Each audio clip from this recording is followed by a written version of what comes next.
Kung gusto pa ng Golden State Warriors na magkaroon ng seryosong laban ngayong season, may isang pangalan silang kailangang hintayin.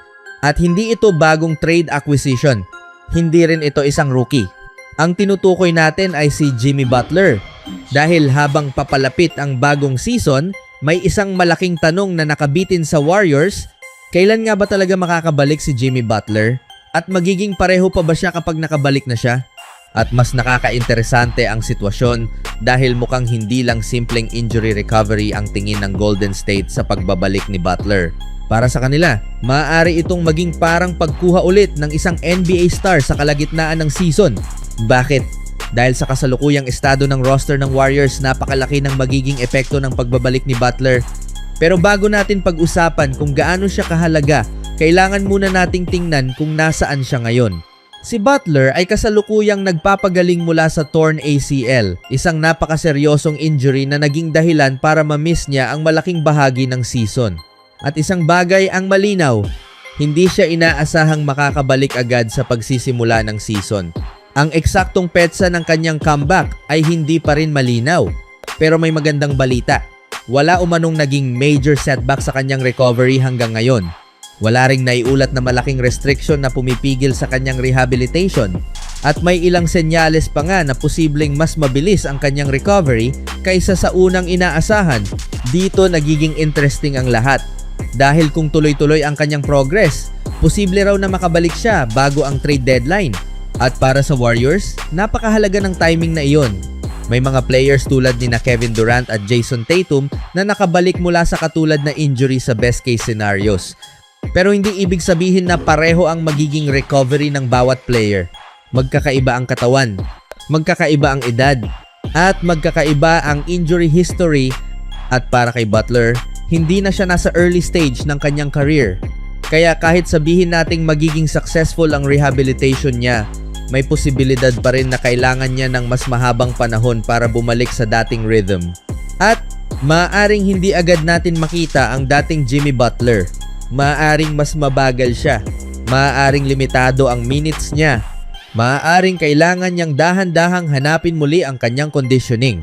At ang pinakamalaking tanong, paano kung hindi na niya kayang maglaro sa all-star level? Dahil iyon ang risk ng Warriors.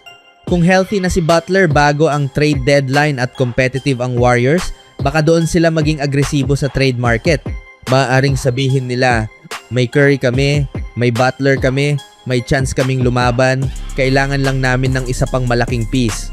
At doon maaring maging napaka-interesting ng trade deadline para sa Golden State. Pero kung sakaling hindi maganda ang performance ng team bago bumalik si Butler, posibleng kabaligtaran ang mangyari. Baka piliin nilang maging sellers. Baka maghanda sila para sa susunod na season.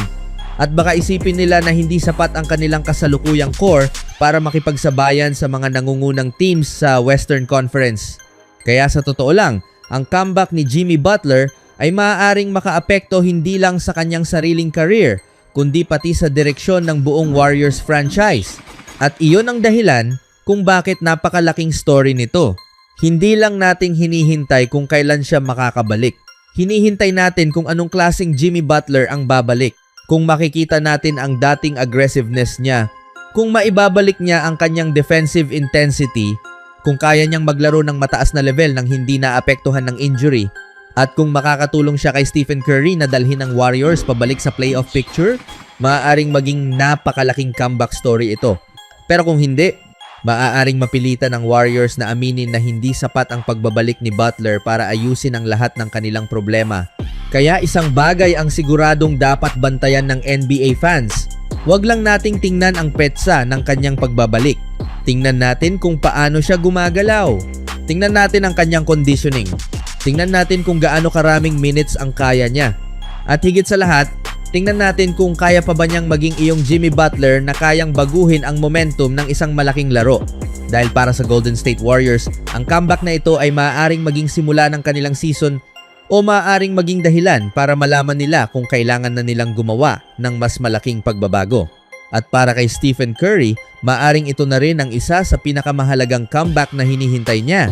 Kaya ang tanong ngayon, sa tingin ninyo, makakabalik ba si Jimmy Butler sa dating all-star level niya?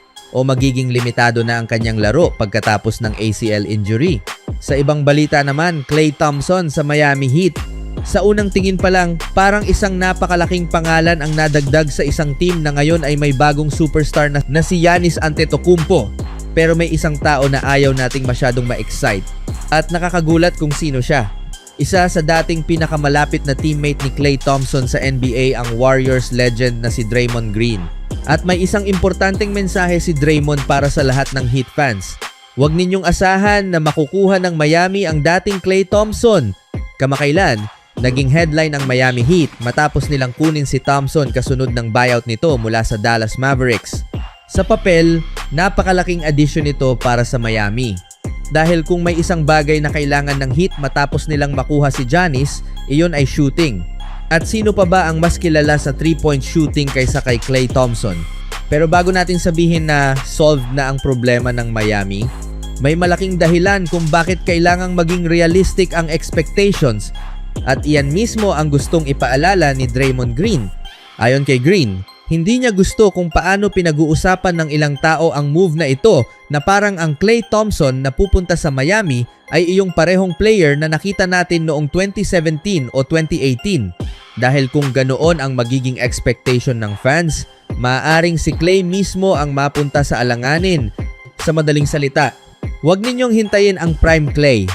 Huwag ninyong isipin na bigla siyang babalik sa version na kayang magpasabog ng napakaraming 3-pointers, bantayan ang pinakamagagaling na guards ng kalaban at gumawa ng sariling offense sa parehong level tulad noong kanyang prime. At may magandang dahilan kung bakit ganoon ang sinasabi ni Draymond. Dahil marami nang nagbago kay Klay. Hindi na siya kasing lakas defensively tulad noong mga championship years ng Warriors. Hindi na rin pareho ang kanyang shot creation. At pagkatapos ng mga injuries na pinagdaanan niya, natural lang na magkaroon ng pagbabago sa kanyang physical abilities. Pero hindi ibig sabihin na wala na siyang silbi. Sa katunayan, maaring eksaktong kabaligtaran ang mangyari. Kailangan pa rin niyang patunayan sa court na kaya niyang gumawa ng impact sa isang bagong team. At ito ang dahilan kung bakit mahalaga ang warning ni Draymond Green. Kapag sinabi ng fans na ito na ang dating Klay, at pagkatapos ay hindi niya maabot ang level na iyon, madaling sisihin si Klay. Pero kung ang expectation ay isang veteran sharpshooter na kayang magbigay ng spacing at malaking shots, mas realistic iyon. At maaaring mas maging successful pa ang partnership nila ng Miami dahil hindi naman kailangang ibigay kay Klay ang buong offense. Nandoon si Giannis, nandoon si Bam, at may sistema ang Heat na maaring gamitin ang kanyang shooting bilang bahagi ng mas malaking offensive plan. Kaya ang tunay na tanong ay hindi, babalik ba ang prime Klay? Kung magiging consistent ang kanyang shooting at kung tatanggapin niya ang role na kailangan ng Miami, maaaring maging isa siya sa pinakamahalagang complementary pieces ng team. Pero kung pipilitin ng lahat na maging superstar ulit siya, doon maaaring magkaroon ng problema. Kaya marahil tama si Draymond. Huwag nating i-expect ang 2017 Klay.